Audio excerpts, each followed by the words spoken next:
true.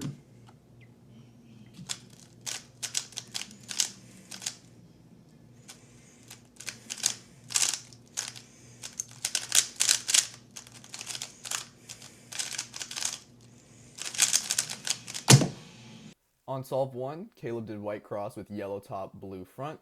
He did U to solve this white-green edge, B2 to solve it, and then he did UL F prime to solve the orange and blue cross edges at the same time.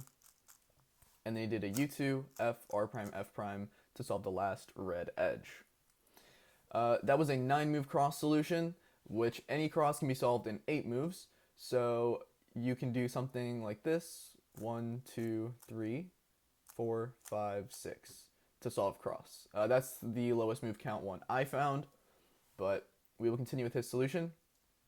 He did L prime, U prime, L, and now he's going to solve this orange-blue F2L pair with another L prime, U prime, L, and then he just inserted it, and then he went into this pretty quickly, which was nice: R prime, U2, R, U prime, L prime, U, L, and then he did a U prime, and instead of doing this normal pair solution, which is like R, U prime, R prime, U, and now you have a free pair, he did a U prime, and then he split them, and then paired them up like this, and he did a U2, R prime, U, R to solve, and then he did 1, 2, 3 U primes, which, you probably shouldn't do 3 U primes, and then he took this pair out and inserted it like that. I think there's a better way to do this pair IMO. I think you can do something along the lines of a U2 RU R prime, and I prefer solving this pair like that as opposed to doing U prime RU R prime U and then pairing it. But again, that's just me. He had a pretty standard last layer, and then his PLL recognition was not the best, so I think overall notes: your cross solution could have been a little bit better. Make sure you can do all your crosses in less than 8 moves. Something that could help that is becoming dual color neutral. I think that would be very beneficial.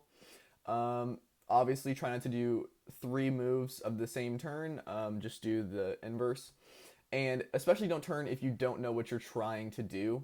A pause into a good solution is better than just doing some turns. There were some minor pauses in F2L, and I know that saying predict first pair at this point is a little bit early, but I think it's something that you should always start considering or working on specifically. How your current pair affects the next pair you're doing, which in turn gets better look ahead, etc. On to solve 2.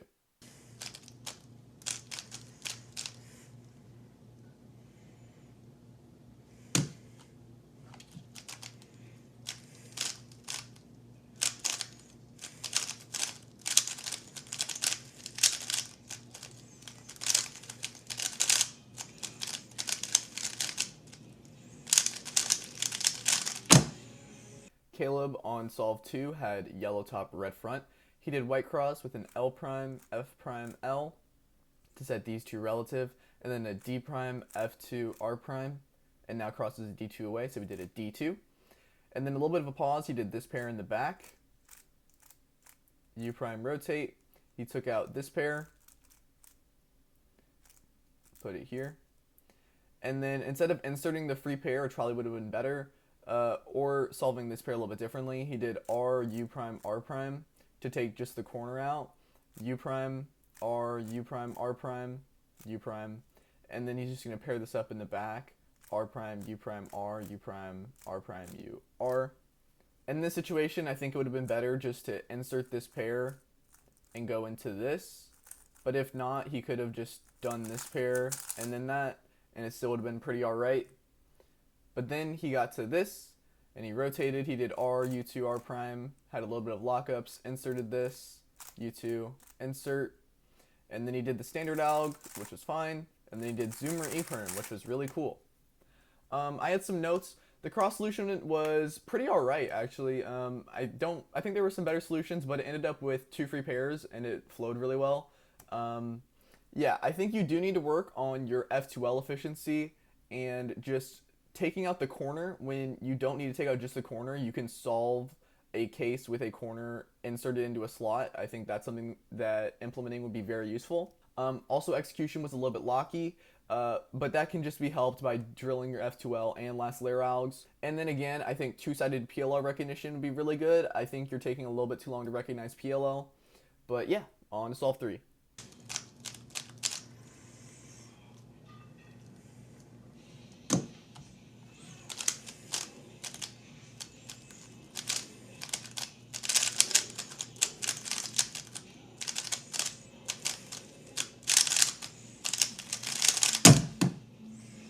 On solve 3, Caleb did white cross with yellow top, red front. He had a pretty good solution, R prime D, R prime F prime D2. And then he did a U prime, U prime, U prime, U. And then he rotated to insert this pair in the back, which I don't think is that bad because now he has his pair in the back solved as opposed to in the front left. Even though if you continued from here, you would have this pair and then you would have this pair. It would be alright, but this is a not bad thing to do. Then he did an L prime, U prime, L. I'm assuming to pair these up, but I don't think it worked out. So then he switched over to this pair and did double or triple inverse. F, U prime, F prime, U. And then he paired these up with a pretty good solution, R, U2, R2, U prime, R. And then he did U prime, U2, R, U, R prime, U. And then he solved this in the back.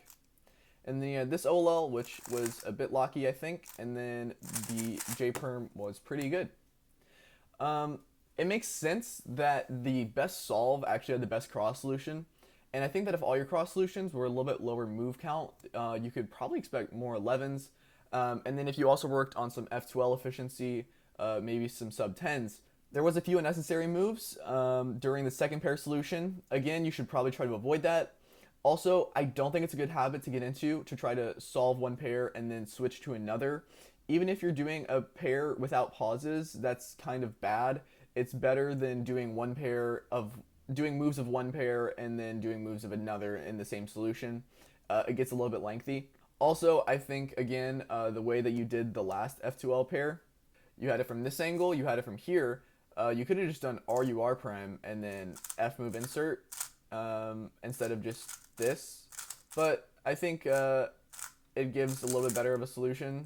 So, to each their own. And then also just work on OLL execution. You can drill some algorithms. I know that you just learned them, but I think it could be pretty helpful to do something like that. But yeah, on to the next solve.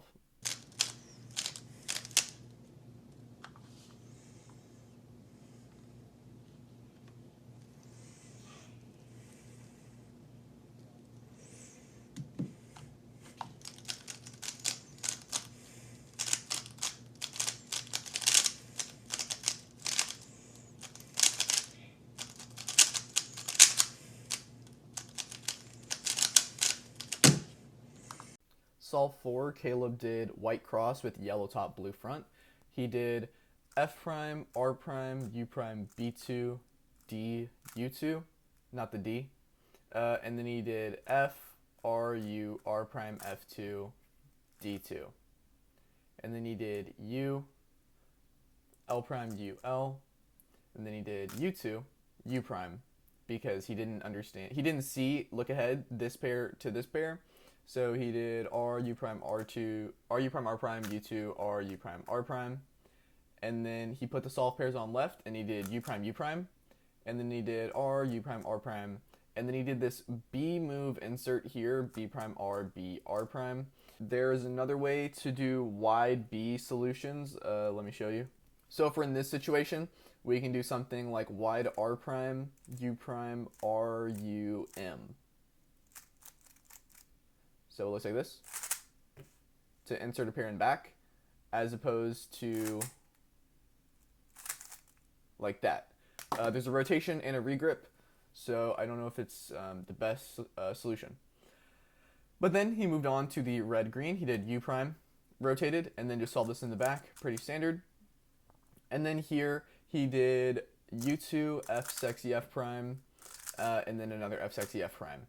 I think that the M move variant of this OLL is a little bit better, so you can do like lefty soon into that. I think that's a little bit better.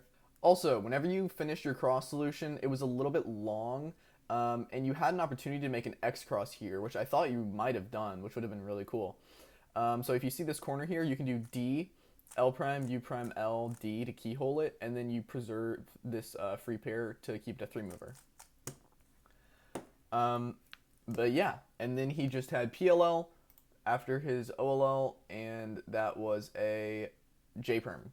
His PLL after OLL was U prime, U prime, U prime, J A perm, and then it was a U prime instead of a U. But yeah, I have some notes. There was a lengthy cross solution, and you did miss that X cross. You could have done by keyholing the corner. It might have been a bit worth it, but still there was a lot of moves in your cross solution. Let me try to find a better one. You could have done your cross from this angle. You could have done L prime, F prime, U prime, R2 to preserve this free pair, and then D, R prime, F, R, D. This was a pretty bad cross, so I don't blame you for having a little bit longer of a solution, but I think this would have been a little bit better. Insert this, insert that. You get it. I know you just learned full OLL, and I know that you probably don't want to hear, like, learn a new alg, but I do think that the M move variant of that OLL is really good. I think learning it would be very useful. And then I think you should learn two-sided PLL recognition as well. I think that would be very useful. I'll probably say that for almost every solve.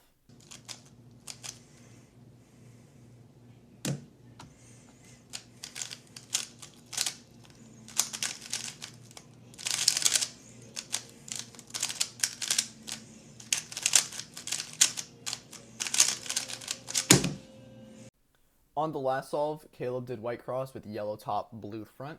He did R, L, B, L2 prime, F2, U prime.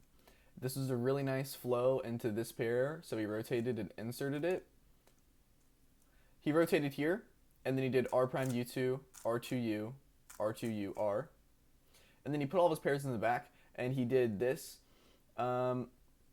I don't think that's the best pair solution. If you solve this, it'll change the orientation of this corner, and you'll be able to keyhole it or do a comm, I think.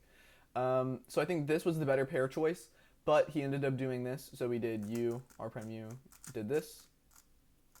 And then he did U2, rotate, U2, rotate, which you don't need to do any of these U2s. You can just do a Y2, and then do R prime, U prime, R, U2, R prime, U, R. And then he had the standard OLL alg into another GA perm, which again, I think you need to learn two-sided PLL recognition, but the OLL alg was alright. I have no comments on the cross. The cross was pretty alright, and going into this first pair was pretty good. I think it would have been a little bit better if you had chosen to do this as your second pair, instead of rotating back to do this, because you'll still get all your pairs done in the back if you do something like this, and then you can keyhole, or do something like that, you know. I think that would have probably been a better solution, but again, I think if you just work on your F2L solutions, watch some walkthrough solves, I think that'd be very helpful. The cross solution was pretty good. It preserved the free pair.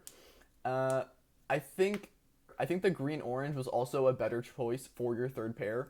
And the last pair solution had two unnecessary U2s, which could have just been avoided by rotating and solving the pair. And then you did some pre-AUF moves as you've done in this average. So I think that's something you should probably look out for. Some final notes. Your cross overall in this average was a little bit inefficient. Looking at some advanced cross tutorials could help. As well, I think becoming dual CN is something you should at least do. You should never try to limit yourself to one cross because you'll always get those bad cases. Even me, I do dual CN and I still get screwed on some bad scrambles.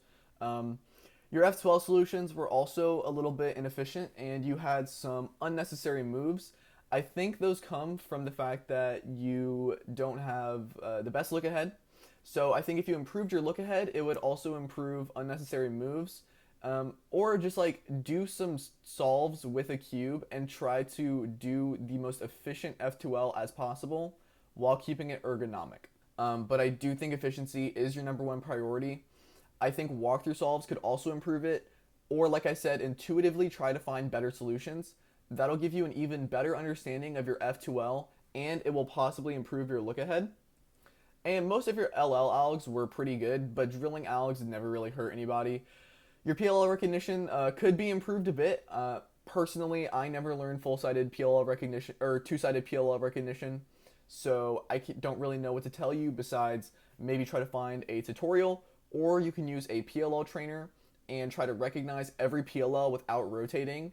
You can do that in csTimer. Just change it from WCA Scrambles to 3x3 and then click on a 3x3 subset. It should be PLL.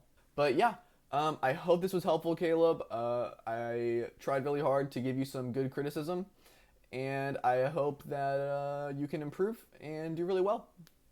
Thanks everybody for watching.